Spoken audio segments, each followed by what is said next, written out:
Hello and welcome to the beautiful Rossendale Valley.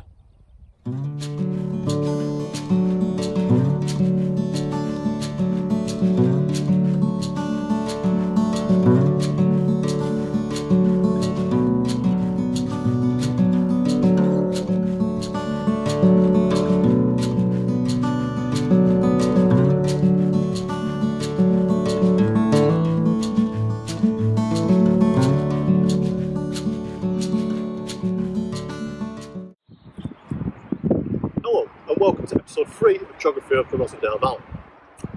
In our previous episode we looked at exactly how this river next to me, the River Irwell, formed thousands of years ago from the meltwater of glaciers. However, this river still flows today. So why does that do so? This episode we're going to look at that and follow this river all the way from its source up in the moorland, all the way down through the middle course into the lower course where we are here, and then follow it south towards Manchester. But before we do that, we need to know exactly how a river is structured, learn the different characteristics of this river, and then we can look out for them in the Irwell itself. So let's go and have a look at the structure of a river now. So here we have a diagram of a river system. Looking at this, so we have some key terms on here that we're going to refer to when we're looking at our structure of the Irwell. So in terms of a river system, the boundary of our river system is called the watershed. Any precipitation that falls within the watershed, i.e. rainfall, is going to go down the valley sides of the watershed and end up in our main river valley and in the river in the middle of the valley. The area we call inside the watershed is our drainage basin. Think of it like a sink basin that you have in your homes. Any water that falls into that sink will go down the sides of the sink and end up in the plug hole. In our case, it's a valley, and any water that falls in the valley flows down the sides of the drainage basin into the river itself. The start of our river is called the source, and this source will flow down into the main river valley, and the river itself is called the channel. Any rivers that join our main river are called tributaries, and where they join the main river is called a confluence. Any bends that we see in the river are called meanders. And our river will always flow into a larger body of water, either a sea or a lake, and where it does so, that is called the mouth of the river. So that's looking down on our river valley in a map view. Let's have a look at it when we cut through the river valley and see what it looks like there. So what we've done here, we've cut through the river itself lengthways, from its source all the way down to its mouth. We've sliced it in two. So this is showing the gradient of the river channel, so how steep it is in the different parts of the river. What we have the upper level, the upper course, the mid course, the lower course, and the sea or the lake the river flows into. The upper course would expect our river to be very steep. In the mid course, this gradient is decreasing, and decreasing still into the lower course where it's almost flat. When it gets down to the sea and the lake, it becomes flat because it stops flowing. So that's what our river would look like in long profile, from our source in the upper level all the way down to our lake. Let's have a look if we cut through the cross section of the river channel itself. So in the different parts of the river, if we sliced through the cross section of our river channel, this is what we're likely to see. In the upper course, we'll have a steep-sided valley with a thin channel. In the middle course, we'll have a valley floor developing with a wider river channel. And in the lower course, we have a wide floodplain. The river channel is deep and wide and is bounded by levees. We're going to look at a levee later on and how they form.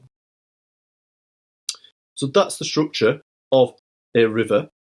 What we need to do now is look at our river, the River Irwell, and see if these characteristics match the Irwell. So this is the drainage basin of the Irwell. All the rivers, all the tributaries that flow into the Irwell and end up in the Irwell, which then meets the Mersey further down and then flows into the Irish Sea.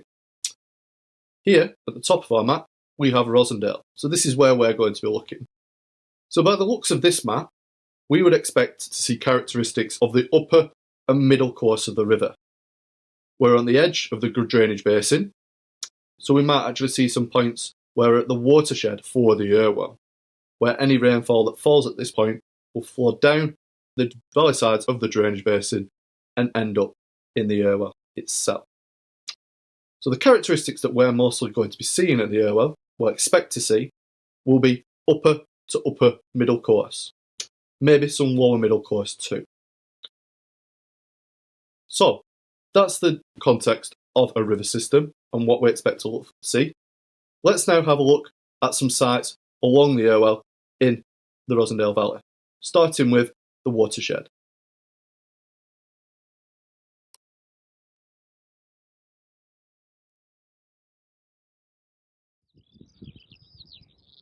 So here we find ourselves high up in the moorland, right at the top of the drainage basin for the River Irwell. The very top of the drainage basin for the Irwell catchment is called the Watershed. Any precipitation or rainfall that falls at this point will make its way down the valley sides and eventually make its way into the Irwell itself. From this point, there is a tributary behind me. So if any rainfall falls on this moorland, it will work its way down the valley sides into this tributary, which will then eventually make its way into the Irwell. So the next stop that we need to look at from our watershed at the top of the drainage basin is the source of the river itself.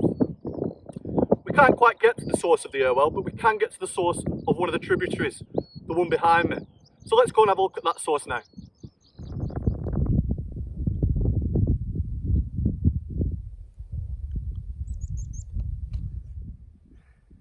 Here we are very high up in the moorland, almost at the top of Cope Hill, and we're at the source of our tributary that flows all the way down from here through Dearden Clough all the way down into the main river valley into the Irwell. As we can see around us, we're high up in moorland ecosystem. Here there is very little vegetation, only the reeds that are in the main valley floor that are there because they've got a steady supply of water from the stream itself.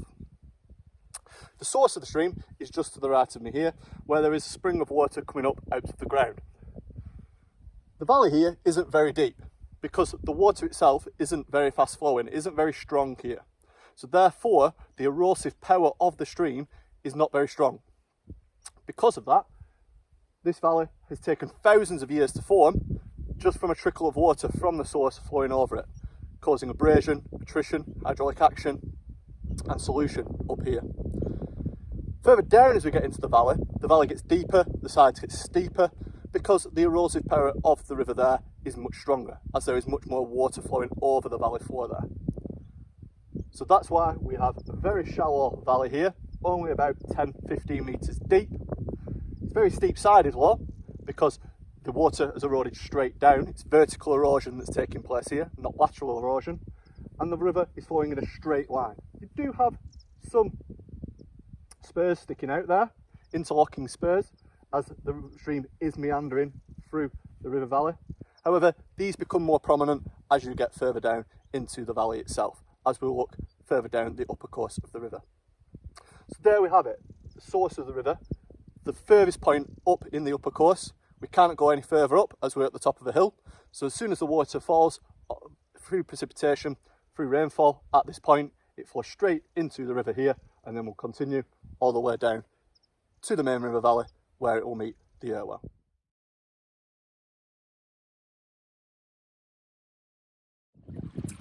Here I find myself in the main river valley itself. Got myself a little friend here who's also enjoying this geography trip. So the characteristics of the river are much different here than they were at the source. Our river has become much wider. It's also become deeper as well. In terms of the rocks in the river, we're starting to get large boulders forming here. These rocks are rather big because the erosive power of the river is not very strong here. These rocks cannot be picked up and transported by the river. They're just eroded by abrasion when rocks flowing down the river bash into them. The edges of the rocks as well are very short, they're angular, they're not very well rounded because they haven't had a lot of time to be eroded. In terms of the width of the river channel, it's wider than it were at the source, but it's continuing to get wider the further we go down the river valley. towards the west. The river itself is very shallow, but it does get deeper during storm events, and that's when the banks of this river can be eroded more. Let's move down the river a bit further now to see what a meander looks like in this part of the river. We're still in the upper course here, but we have travelled a bit further downstream towards the west. You can see here that the river has become considerably wider. Therefore, its erosive power is much stronger. There's more water in the channel to do erosion. And you can see that's happened around us here. Behind me, we have a river cliff. This is the outside bend of the meander. The meander is coming from here, following around here, and behind me. The erosion is happening on the outside bend of the meander, behind me here. You can see this rock is very soft. It's what we call unconsolidated. There's bits of rock mixed between bits of soil. So therefore, if there's a storm event and this river rises, it will erode that river cliff very easily. Right in front of the camera, you can see there is some small material, bits of rock, pebbles, stone, that have been deposited. Again, this is because on the inside of the meander bend, we have very low energy water. It's much slower than on the outside of the bend. Therefore, deposition takes place here. So as we move through the river channel, it's very shallow at this side that I'm stood at, and much deeper on the far side. Because we have deposition occurring on this side, which fills the channel up, and we have erosion on the far side of the channel, which makes it deeper.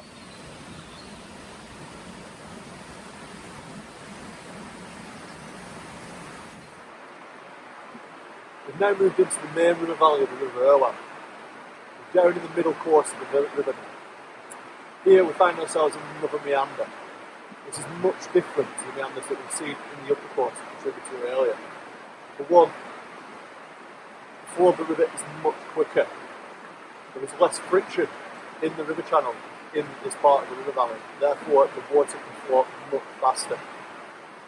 Also, you can see there is lateral erosion taking place here.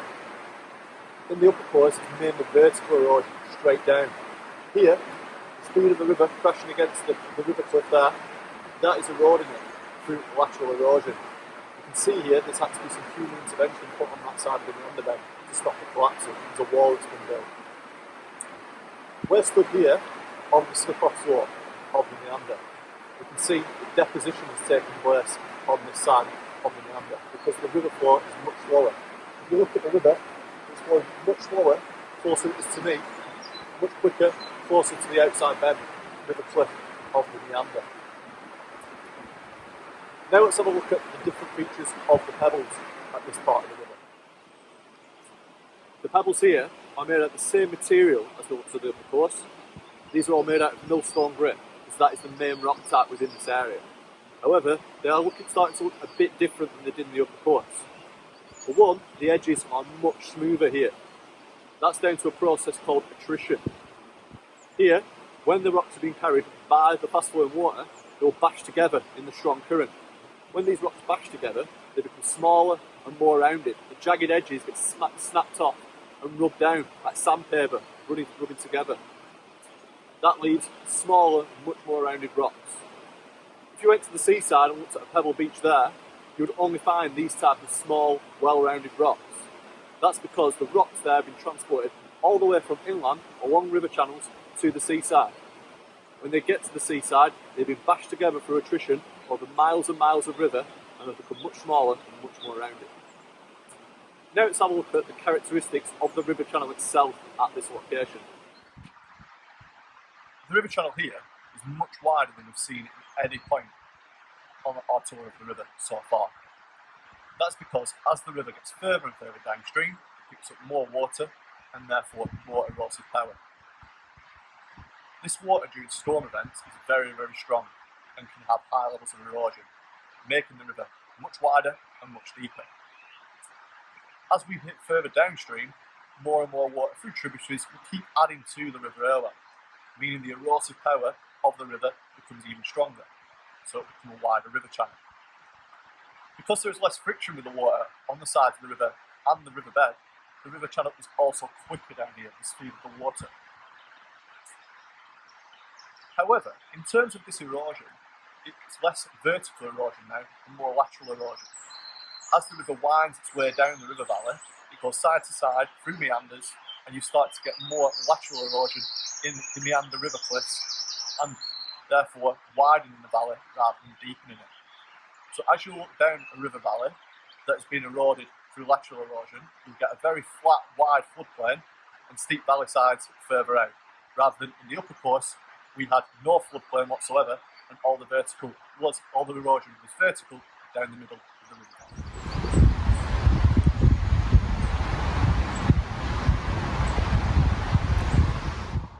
So we're heading out of our middle course of our river now and just heading into the lower course. The characteristics of the river itself, it's got wider still. The flow is faster. There's a larger volume of water in the river, so the discharge is the greatest. This is because we've had all the tributaries further up the valley flowing into the main river valley itself, joining the Irwell and adding more water to it. The speed of the river is much faster here because the wetted perimeter is much larger. There's less friction between the water itself and the riverbed, so the water can flow much faster down the middle of the valley. The gradient of the river isn't as steep because we're on the flat valley floor here. We can see next to me on my right we've got some levees that are built up over time when the river floods. The river will flood, deposit sediment on the river banks, building them up higher and higher. These features are your levees. Now we've looked at the characteristics of the river, let's have a look at the pebbles you'd find within this river. The pebbles here are the smallest we've got. This is because the level of erosion that's taking place here is the highest. These pebbles have been carried a long way by our river and have bashed into each other by attrition. When they bash into each other, the edges of the rocks become more rounded, but they become smaller too. So as we move down the river from our source, through the upper course, through the middle course to the lower course, the pebbles get much smaller and much more rounded because the levels of attrition that are taking place. The erosion that takes place in this part of the river is more lateral erosion. There's very little vertical erosion here, but as the river snakes down through the river valley and meanders, you're going to have lateral erosion on the outside of the meander bends, widening the valley. So as we go out of the valley here, we have a large floodplain, shallow sloping valley sides that are further away from the river channel. So that's it for our lower course of the river, and we've gone from the source to our lower course. Rivers also pose a large danger to us humans through flood risk. The River Irwell has flooded recently in February this year, causing millions of pounds of damage. Let's have a look at what us human beings are doing to protect ourselves from the flooding that this river can cause, starting with dams.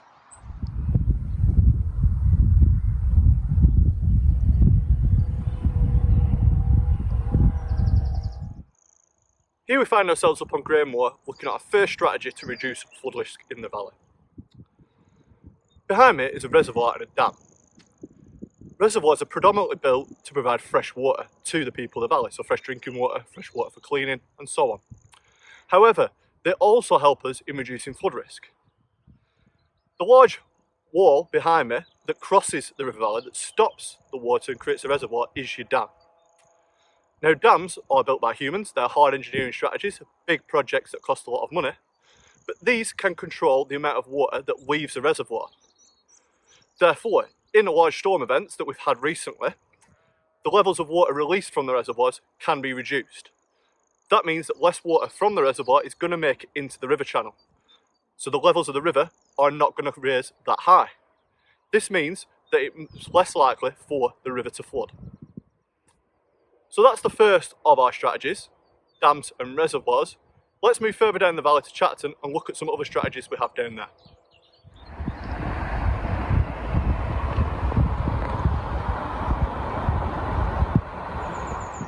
So here I am, just sat outside Judson village. Judson village is a small village in Rossendale, just north of Irwell.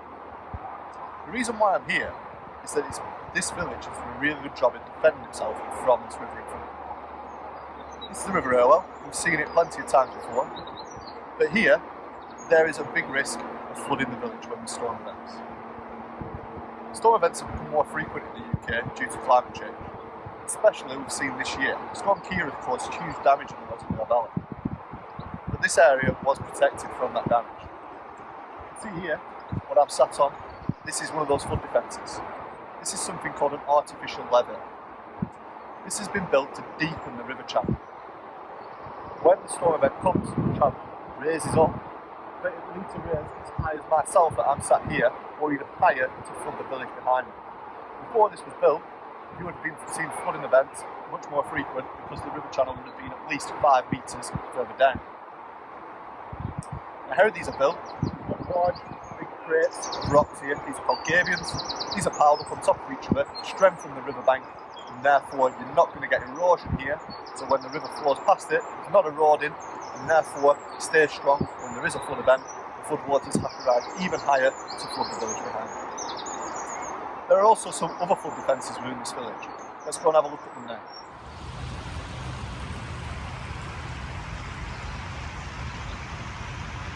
So we're still in Judson village at this point. You can see at the other side of the river there, we do have some houses. Now there's no artificial levees on that side of the river, but there is a wall being built to try and deepen the channel to help protect those houses over there. What we're interested in is this here.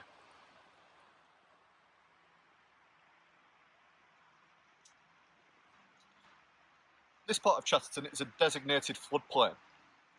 So this slip play that I'm sat on right now, this has been built to attract the river when it does rise into this floodplain here and not the village itself.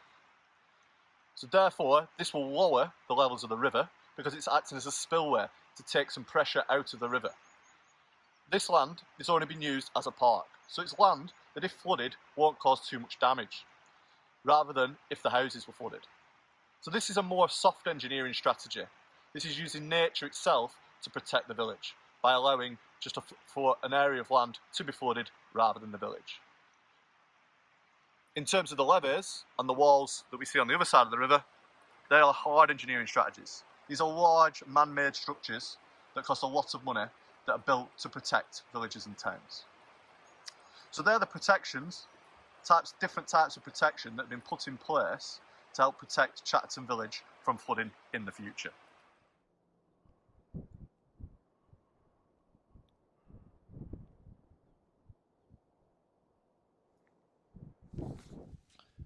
So there we have it. We followed our river all the way from source down towards the top of the lower course.